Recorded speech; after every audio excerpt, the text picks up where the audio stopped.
Nalgonda parliament అభ్యర్థి కుందూరు రఘువీర్ రెడ్డి గెలుపును కాంక్షిస్తూ Congress party Nadigudem మండలం పార్టీ అధ్యక్షులు బోత్కూరి వెంకటరెడ్డి ఆధ్వర్యంలో గ్రామాన ఇంటింటా ప్రచారం గత 4 రోజులుగా ముఖ్యంగా ముమ్మరంగా సాగుతూ ఉంది. దేశంలోనే ఎక్కువగా మెజారిటీ సాధించేందుకు బూత్ కమిటీల వారీగా సమావేశాలు నిర్వహిస్తూ నాయకులు కార్యకర్తలు తీవ్రంగా కృషి చేస్తున్నారు.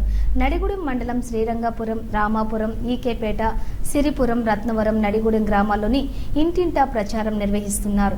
ఈ ప్రచార కార్యక్రమాల్లో Nadigudem single window chairman Kollu Ramarao, Pagadala Prabhakar Reddy, Pasupuleti Vinay Vardhan, YCP Badeti Venkateswarlu, Devabathini Ramesh Prasad, Repala Purushottam, Rampalli Venkateswarlu, Gundu Srinivas, పందిరి వెంకటరెడ్డి, రామరెడ్డి, వెంకటప్పారెడ్డి, సురేష్, గోపాల్దాస్, గోవిందు, అల్లు ప్రసాద్, సత్యం, వీరబాబు, మంగమ్మ, పిచ్చయ్య, రాజు, మాదారు శ్రీను, హుసేన్ తదితరులు పాల్గొన్నారు.